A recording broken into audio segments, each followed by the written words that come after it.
So I learned from a very young age. I learned very early on, I was about 16 years old, a really important lesson from my dad. And he said along the lines of, if you want to build better relationships with people, get to know people.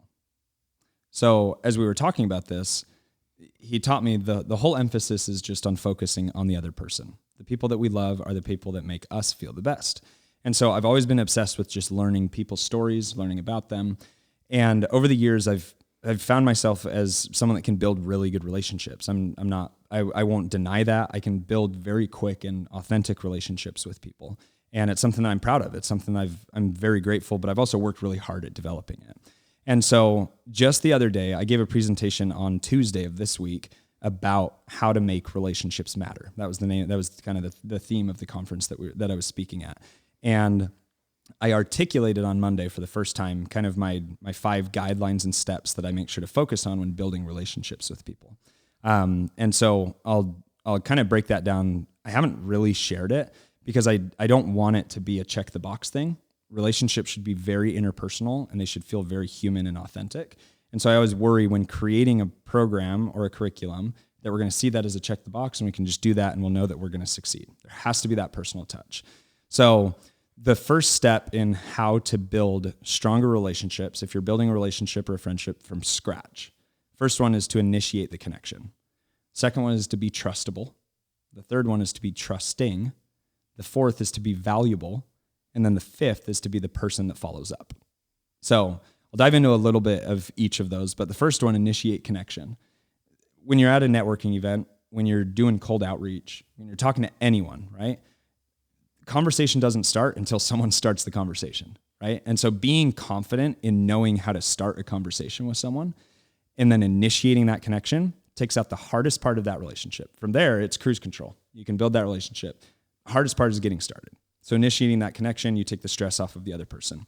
So how I would do that, if I was reaching out to someone on LinkedIn, I'd say, hey, saw your post, really liked it. Something very, very personal or very authentic about something that I saw in their post. Would love to stay connected and just learn more about your story. And then I am not sending an automated drip to follow up and sell them something, right? I'm just reaching out because I liked something that they shared and I want to follow along and get to know them. Make them feel good about the post. Say I enjoyed insight XYZ, would love to stay connected. Not trying to sell them. Initiated the connection. If it goes somewhere from there, great. If not, we're connected. I just get to see their story. After you initiate connection, same thing goes for at networking events, walking up to someone and just asking, hey, what do you do? What are you working on? What are the problems you're facing to growth? That was a tip that one of my friends shared with me. Ask those 2 questions because then you know the things that they're working on and what their challenges are. The second question, or the second thing inside of the infrastructure of how to build better relationships is to be trustable. People aren't going to share information that is important to them unless they feel that they can trust you, right? And so asking the right questions, learning how to tailor, and then being very authentic in how you respond, how you verbally and non-verbally respond to what they say and share with you, makes you someone that's trustable. Now, inevitably, when you have been talking to someone, you've asked questions, you made it all about them, those first 5 minutes, they're inevitably going to ask you the question, what do you do? Right? And so being prepared on how to answer that, this is not where you go into your elevator pitch that your MBA program teaches you. This is where you go into what I call a spark story. So after you have that conversation, you've initiated it, you made it all about them. The whole goal in being trustable is to then make other people want to trust you, right? So the third step in being trusting is being willing to share and be authentic and vulnerable and share things about you that's going to connect you to them. So you've talked about them, now it's time to talk about you. And this is ironic because it's like, man, I'm having a conversation. I don't want to talk about me, so I'm just going to talk a little bit about me. So a spark story is something I came up with, and the whole goal is 90 seconds that answers the question of what you do, why you do it, and how you got into it. Share a little bit of background and give enough so that it sparks questions or comments or a new point in the conversation after you've shared that story. So when someone asks me, right, I've talked to them, I've asked them a bunch about them, I know what they're working on, what the problems that they're facing. Someone asks me, hey, what do you do? This is what I'll usually share. I'll say, I grew up in Chicago, started social media from a very early age, was always fascinated with storytelling, creating content. So I kind of evolved from photography to video into working in social media, and my first job running social media for an athletics department in college. And then 5 years ago, I thought my life goal was to be a college athletic director. COVID hit, plans change. I decided to drop out of college and I transitioned into tech startups full time. I worked for an artificial intelligence startup doing marketing. Then I moved to a mechanical engineering firm doing operations. Then I moved into a community organization that ran community for the tech startup ecosystem in Utah. While at the same time, I actually had a diagnosis of mental health challenges that I was dealing with. I was diagnosed with ADHD, anxiety, depression, and OCD. My whole life changed, right? And so I went on this journey while working full time, being a young entrepreneur that was passionate. I was trying to learn how to live with these mental health challenges. From there, I started documenting that experience on TikTok, found the different remedies that helped me, and built this community around mental health. And to date, I've done, I think it's probably 150 million views around mental health and ice bath content, actually, which was a pretty integral part of my story. And that now connects into what I do full-time when I left and made the jump to be a full-time entrepreneur, got connected in through events that I was hosting and working at to my partners now. And I run a company called Cold Plunge Studios, where we do physical retail locations of ice bath and sauna studios. And the whole goal is just connecting people to a new practice that's going to bring them a complete and fulfilling life through natural ways to wellness. And that's now evolved into working in a variety of different industries. I've worked on 150 accounts on social media and growth consulting over the last couple of years when I started doing social media. But now as I work on that, I've got my own portfolio of companies that I work on. Cold Plunge Studios is the primary project. I have a few e-commerce businesses, SaaS startups that I advise, and that's basically landed me to where I'm at now. Okay, so there's a few things that all landed inside of there that people will then ask questions or make a comment on. One, oh, you grew up in Chicago. That's great. Love the Cubs. Or I have so-and-so that lived in this area. Great. Get into talking about family. Ask them about their family. The whole goal of that 90 seconds, and I think that was probably 2.5 minutes because there was quite a bit that I was trying to explain, right? But moral of the story, that spark story is going to spark conversation to then flip it back to the other person where they've gotten enough context on you that the conversation doesn't need to be about you anymore. They know what you do. They know why you do it. That's the thing that you want to answer. So Chicago, growing up, right?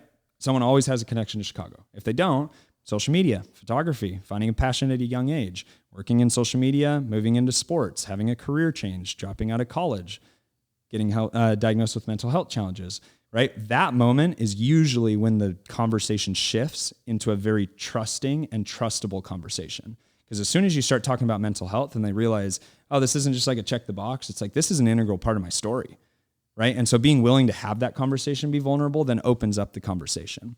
So we talk about mental health, or we then talk about full-time ventures, working in, e-commerce, yada, yada. Any of those things will then open up the conversation where they make a comment and then the conversation then flips back. So being trusting by being vulnerable, sharing a very quick synopsis of what you do and why you do it, then opens that conversation for them to feel like you trust them with the information that you shared. So after that, the next is to be valuable. Okay. So we both know about each other. I know what you do. You know what I do. By being valuable, you have something very clear and direct that you bring to the table. So Who Not How by Dan Sullivan teaches you have to have one skill that you're really good at, that's always in demand, that you can bring to the table.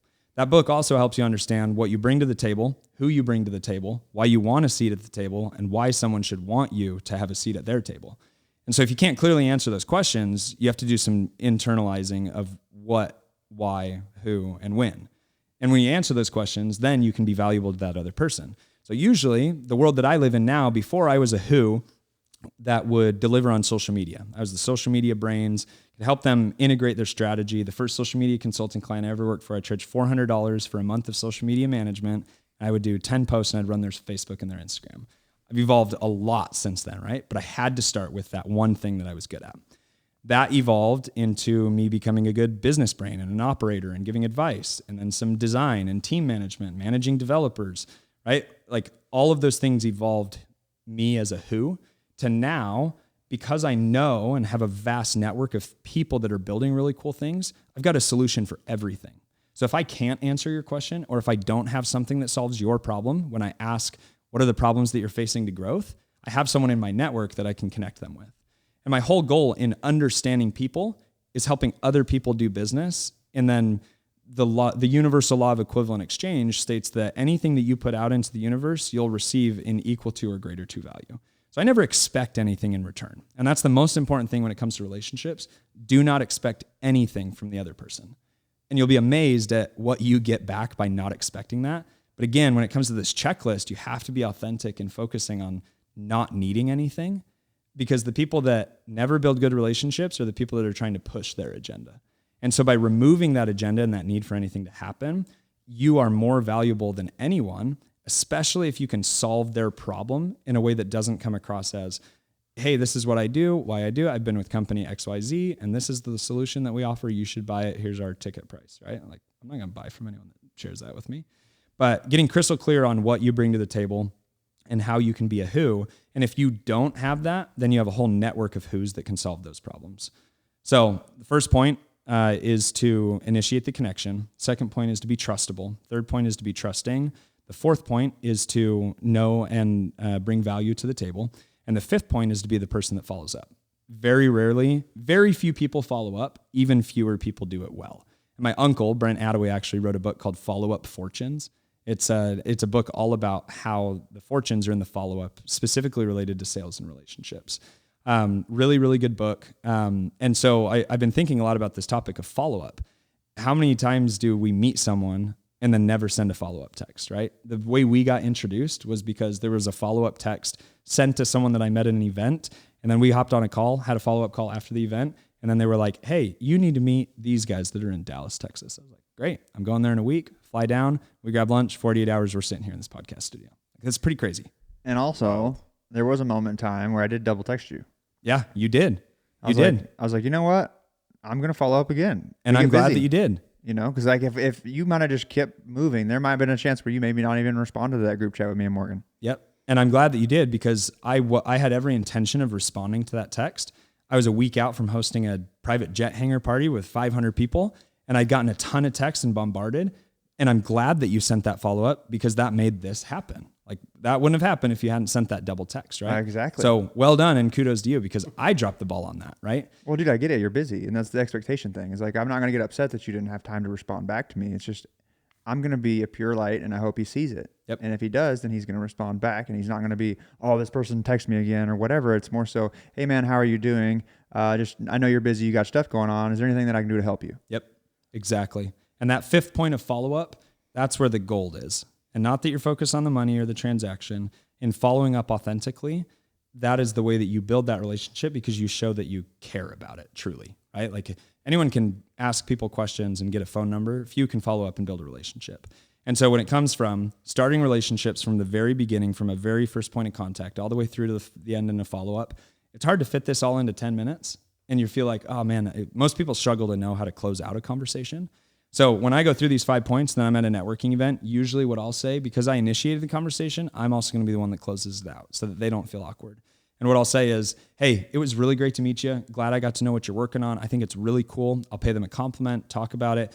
If there's anyone that you come across that you think would be interesting for me to meet tonight, there's not a ton of people here that I know. I would love to meet anyone, based on what I'm working on. And if there's anyone that I think would be good alignment for you, I'm going to come over and bring them over and introduce them to you. Feel free to do the same.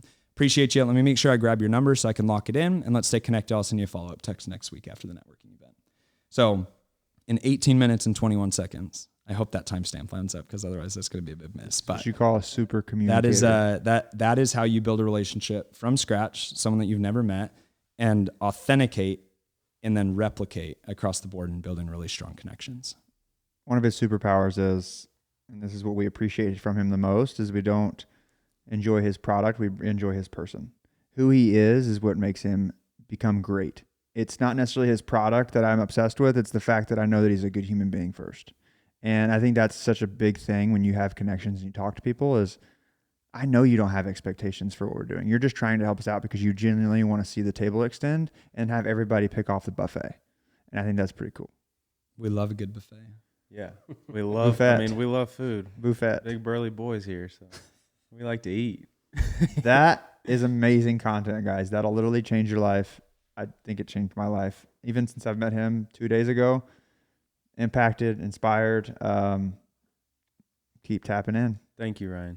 Thank you. Thank you.